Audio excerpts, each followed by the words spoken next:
He showed up holding her old yearbook. Said he just wanted to return it. She fixed her hair before opening the door. Smiled like it was nothing. Didn't call me over. Called him an old friend. But that night, her perfume was different.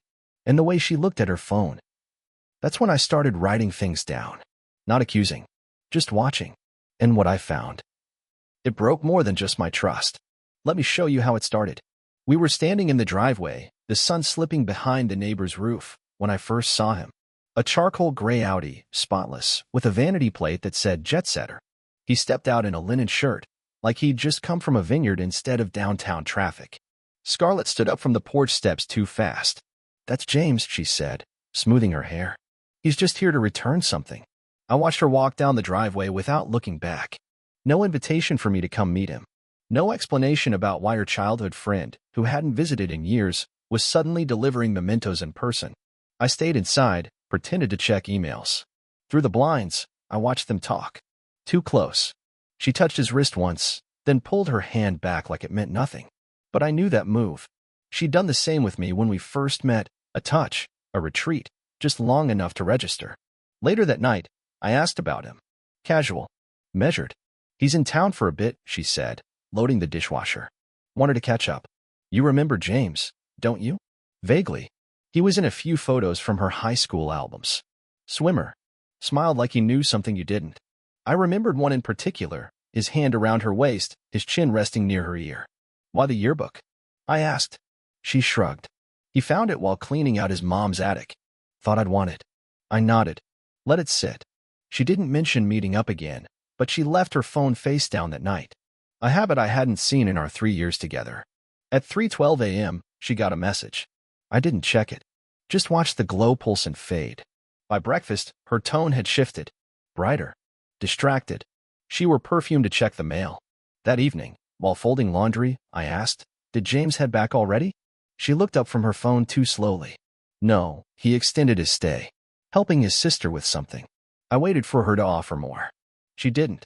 That night, I opened the guest bedroom closet. Her red suitcase was missing. So was the blue blouse she said she hated. The receipt wasn't hers. And it definitely wasn't mine. 2 days later, I came home early from the office. The parking app glitched mid-meeting and triple-charged me. The annoyance gave me an excuse to duck out. The house was quiet when I walked in. Too quiet. The TV was off. No music. Just the ticking wall clock near the dining table and the faint hum of the dryer. Scarlett wasn't in the kitchen. Her laptop was open, screen dimmed, an email draft still unfinished. Looking forward to Saturday. Same sweet as last time. I moved past it. Not my business, I told myself. Upstairs, our bedroom door was half closed. I knocked once out of habit, then pushed it open. She was in the bathroom, singing under her breath. Something old, Norah Jones maybe. The scent of lavender and something else, sharper, unfamiliar, lingered in the air. I noticed her gym bag on the bed. Not zipped. A pair of flats tossed inside, along with a receipt folded once and slid between a makeup pouch and a bottle of dry shampoo. It slipped out when I picked up the bag to make space. The logo read The Marlin, Waterfront Lounge and Suites. I'd never heard of it. Underneath, Room 415. Chardonnay, truffle flatbread, espresso martini. Timestamped, 11:43 p.m. Tuesday. She'd told me she was home by 10. Long client call. Needed to decompress, she'd said, curling up beside me in pajamas. The receipt was still warm. Dated that same night. When she emerged from the bathroom, hair damp and towel around her neck, I was holding my tie, pretending to sort the laundry basket. She kissed me on the cheek like nothing had shifted. Later that night, I searched the Marlin. Boutique suites. Partial bay views. Private balconies. No mention of a lounge on the main page, but the photos said enough. The next morning, her phone buzzed as she showered. I didn't touch it. But the name that flashed across the screen was Jay. Just Jay. She always used full names for contacts. She came down for coffee wearing that same blue blouse. The one she said she hated. She forgot to log out. That was her only mistake. Saturday morning, she left early for a hike with Emily. The plan was brunch afterward. She kissed me goodbye in leggings and a ponytail, carrying the old canvas backpack she hadn't touched in months. An hour later, her laptop pinged in the living room. She always kept it synced to her phone, calls, messages, calendar alerts. But this time, she'd left the screen unlocked. I didn't intend to check it. Not exactly. but the screen brightened with a notification I couldn't ignore. James, 10:32 a.m., you bring the same smile every time. Can't wait to see it again in person. No emoji. No nickname. Just enough. I clicked into the thread. The conversation was clean, nothing overt. No photos, no explicit language. But the context was impossible to miss. Timestamps matched her Emily trips. Mentions of sweet numbers. Notes like, meet me by the service entrance, and I'll have the Pinot ready. Then one file attachment. A.jpg. My stomach tightened as it loaded. It was a mirror selfie. Hotel room. Marlin logo on the robe she wore. The reflection caught everything. Her, smiling faintly, blouse slipping off one shoulder. A second wine glass visible beside the bed. A man's jacket folded neatly over the armchair. She'd sent it. No caption. Just that image. And he'd replied, God, I've missed you. That was 3 days ago.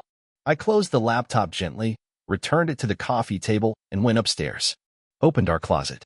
Her hiking boots were still there, clean and untouched. The laces looked like they hadn't moved. I stood for a long time in front of the window, watching a pair of crows on the neighbor's roof. When she came home 4 hours later, flushed from the cold, she dropped her backpack by the door like nothing had changed. I hope you don't mind, she said, slipping off her jacket. Emily wanted to swing by this little winery on the way back. I nodded once, keeping my voice even. Did you bring back any wine? She blinked. No, we just tasted a few. Nothing special. I held her gaze a moment longer than I should have. She looked away first. That night, she left her phone charging in the kitchen. I set an alarm for 3 a.m. When it buzzed, I got up in the dark and forwarded the photo to myself. I started waking up an hour earlier. She didn't notice. At first, it was small things. I brewed a second pot of coffee after she left for work. Poured it into the thermos I used to carry back in my army days.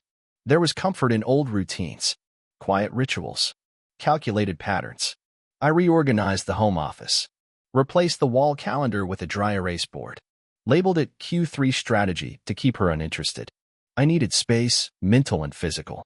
Scarlett started wearing earrings again. The small gold hoop she'd retired after our second anniversary. She said it was a mood thing. That mornings felt better when you dressed up. Her smiles were polished, controlled, like she'd rehearsed them in the mirror. One evening, she came home later than usual, hairstyled tighter than it had been in the morning. A hint of perfume on her wrists. Not her usual scent. I grabbed dinner with Emily, she said, dropping her bag on the counter. You two are inseparable lately, I said, flipping a page in the paper. She laughed. Yeah, we're both trying to keep things interesting. The next morning, I opened our joint bank account and exported the last 60 days of transactions. I didn't look at it yet. Just saved it. Twice. One copy on an encrypted drive. One printed and folded inside an envelope taped behind the false panel in my filing cabinet. I started taking calls outside. Business calls, mostly. But I let her see just enough. Names she didn't recognize. Schedules I didn't explain. She started asking if everything was okay at work. Just busy, I said. Lots of moving parts lately.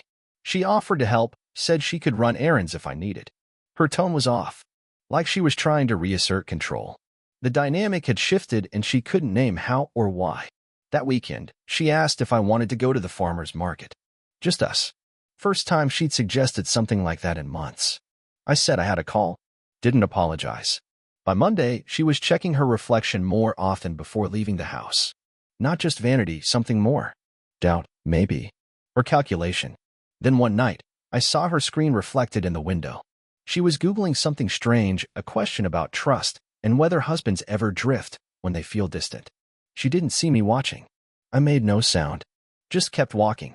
We should take a weekend away, she said, sliding 2 tickets across the counter. The envelope was white, heavy stock. Inside, reservations for 2 nights at the Marlin. Same boutique hotel. Same logo. She leaned on her elbows, watching me like she had something to prove.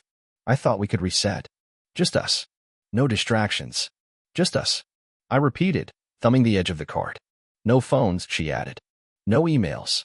I booked the same suite James and she cut herself off too late. I mean, it's the nicest one. I let the pause hang. Not long enough to make it awkward. Just long enough to register. Sounds good, I said, setting the envelope aside. I'll clear my schedule. She blinked. You will. I nodded. You're right. We could use a reset. That night, she opened a bottle of red and lingered close, as if proximity could wipe out months of deceit. I poured 2 glasses, handed her one, and clinked it gently. To transparency, I said. She hesitated. To new beginnings, she corrected. We left Friday afternoon. She dressed like it was the start of something romantic. Soft beige coat, lip gloss, hair pinned neatly. I wore the same gray jacket I wore when I buried my father. It had useful pockets. The drive was quiet. She played an old playlist. Love songs from before everything shifted. I let her sing along. At the check-in desk, she leaned on the counter while I signed the form. We stayed here before, she told the receptionist with a smile. I love the balcony in 415. I didn't correct her. The room was immaculate. A bottle of Prosecco on ice. Rose petals in the bathtub like a bad Hallmark fantasy. She looked pleased. We unpacked in silence. She filled the mini fridge with a few things she brought from home. I slipped my voice recorder into the nightstand drawer. Just in case. Dinner that evening was at the rooftop restaurant. She ordered oysters, which she never used to like. Talked about redecorating the guest room. Repainting the kitchen. All things we'd never once discussed before. I watched her between bites. Her eyes were scanning. Measuring. She thought I was reaching for closeness. But I was just taking inventory. Back in the room, she slipped into a silk robe and asked, "Do you still want this?" I stepped closer, kissed her on the cheek, and whispered, "More than ever." She smiled, relieved. She went to brush her teeth. I poured us each a drink. Hers sat untouched on the table. She was already fading from the long drive. By the time she curled into the blanket, she was out cold. I waited 5 more minutes before reaching for her phone. At 1:13 a.m., she was out cold. The soft snore, barely audible, told me what I needed. I waited another 10 minutes before slipping her phone from the nightstand. Face ID was still active. She hadn't changed that. She slept on her side, facing the balcony, unaware. The message app opened without resistance. Nothing recent from James. But not because they'd stopped, because they'd switched platforms. Telegram. She'd renamed the app to Recipes. Inside, a thread marked with a single letter, J. The last exchange was yesterday. Noon. James, you sure this weekend's about him? Scarlett, don't worry. I'll plant the idea. I'll know if he suspects anything. If I do this right, he'll think it was his idea. My thumb hovered. I scrolled up. Every message was brief, surgical. James, he's getting colder. Can you still control the narrative? Scarlett, he's not stupid, but he still thinks this is about reconnection. Give me until Sunday. Earlier than that, something more telling. Scarlett, the trust fund's still in his name, but I'll handle it. James, if we pull this off, we won't need his blessing. Just a signature. I sat back slowly, the glow of the screen painting the sheets in blue. The puzzle wasn't just betrayal. It was ambition, strategy, and I was the final piece. I powered down the phone, placed it exactly where I'd found it. She murmured something unintelligible in her sleep and shifted. I stood at the balcony door for a while, looking out over the bay. Next day, she wanted breakfast in bed. Woke up chipper. Said she hadn't slept that well in weeks. Must be this place, she said, sipping coffee from a china cup. I smiled. I was thinking, I said. Maybe we should update the will. Make things easier if anything ever happens. You know, just practical stuff. Her hand paused midair. That's random. Not really. We're adults. We own things. You want to renovate the kitchen, remember? She studied me, then smiled. You're right. It's time we think ahead. She didn't realize I was already 5 moves ahead. He put a hand on her lower back in front of everyone. We were at the Harrington Foundation Gala, a black tie fundraiser I'd attended for the past 6 years. This time, Scarlett insisted we go together. Claimed it would be good to be seen as a couple again. She wore the green dress, the one from our engagement photos.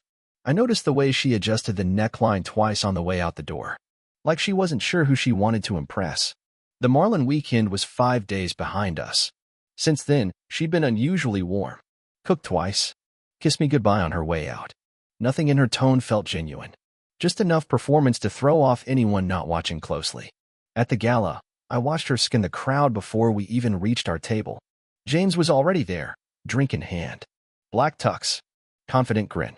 We were seated with 3 other couples. Mutual acquaintances. One of them was Rena, a sharp-eyed partner at a firm we'd both worked with before. She didn't say much, but her gaze didn't miss much either. At first, the evening unfolded as expected. Polite laughter. Auction banter. Scarlett complimented everyone's outfits. Kept touching my hand just a little too often. Then James stopped by the table.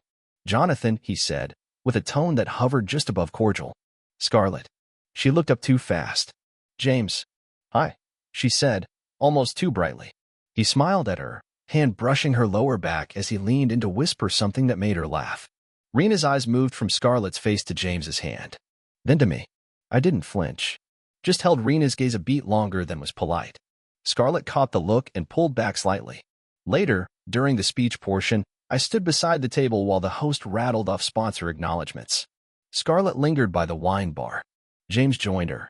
From across the room, I watched her tuck her hair behind her ear as he leaned in. No touch this time. Just too much closeness for casual conversation. Rena stepped up beside me.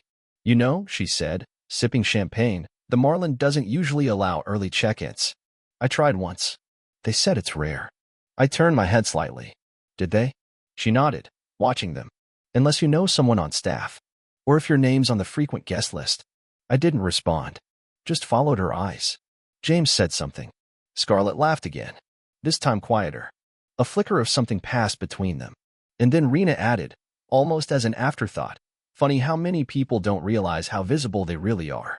When Scarlett returned to the table, she tried to loop her arm around mine. I let it drop. The couple across from us exchanged a look, then glanced away too quickly. The cracks were no longer private.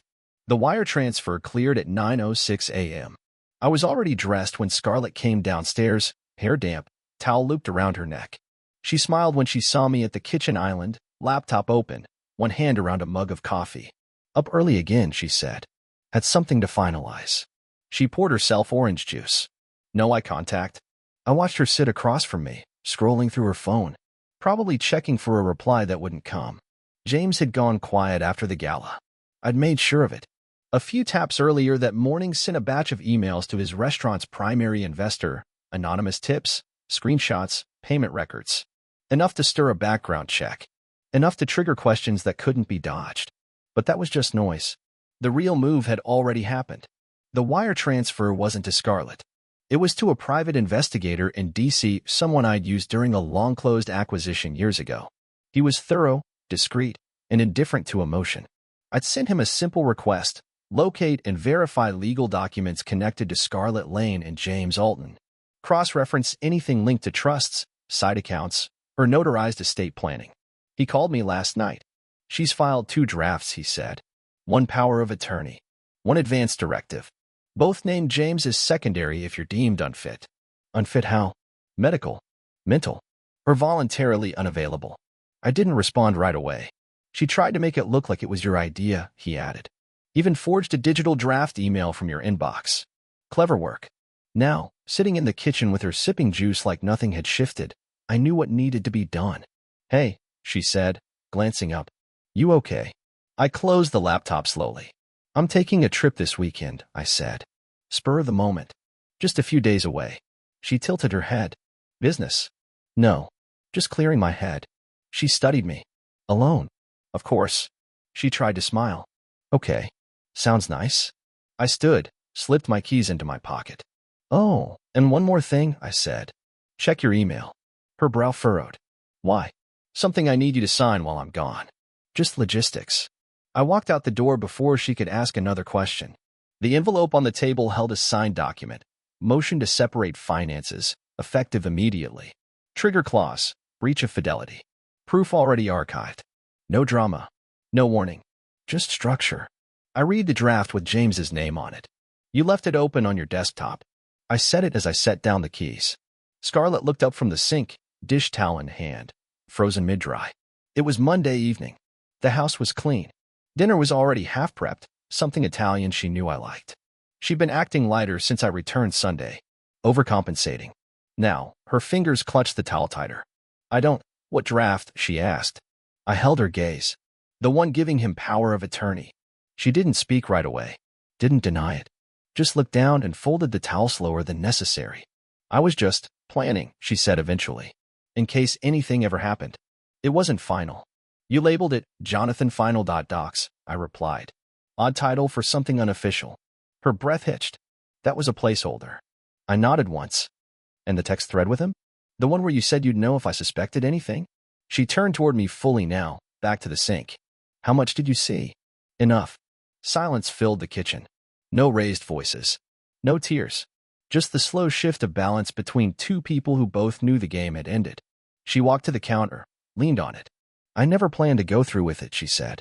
Not entirely. It got out of hand. You sent him a photo from the Marlin. Same suite. Same robe. She blinked. I could see her recalculating. What are you going to do? She asked quietly. I already did it, I said. The trust is locked. The account is split. Every document you sent to your lawyer, every edit, forwarded. She exhaled sharply, like she'd been punched in the ribs. James's restaurant is being audited, I said. He has bigger problems now. Her shoulders slumped. She looked smaller. Tired. I thought I could manage both, she whispered. You, him, everything. I picked up my jacket. You made one miscalculation, I said. You thought silence meant ignorance. Scarlett leaned back against the counter, I searching mine. And now? I opened the door, paused. Now, you get to live with the sound of everything you tried to control unraveling. Then I stepped outside, leaving her in the stillness of her own making. I stopped waiting for her to explain. 6 weeks passed. The house was quiet in a way I hadn't known it could be. No mismatched footsteps upstairs. No second glass on the counter. No scent of borrowed perfume clinging to the hallway. Scarlett moved into a short-term lease downtown. She didn't ask to come back. Just sent a formal message through her lawyer confirming receipt of the separation notice. James's name hadn't appeared in my inbox since. I took back the guest room. Repainted it myself. Muted gray. Clean lines. Something ordered. I didn't need it for guests. I just wanted to see a space I'd reclaimed, square foot by square foot. At the office, I dropped her from the family trust portfolio. Quietly. Legally. No press releases. Just new terms filed and certified. Willow called once. We spoke for 9 minutes. Mostly about logistics. I told her I'd always answer, but things were different now. She didn't argue. This morning, I drove to a little shop on Mayfair, one she never liked. Said the coffee was too strong. I ordered a black Americano and sat by the window. Across the street, a couple argued. Low voices, sharp gestures. I didn't stare. Just watched the steam rise from my cup. The barista brought over the second cookie I didn't order. Said someone paid for it. A woman with a dark coat, already walking away. I didn't follow. Didn't need to. I left the cookie untouched. Let the silence settle around me like a well-made suit. Not empty. Earned.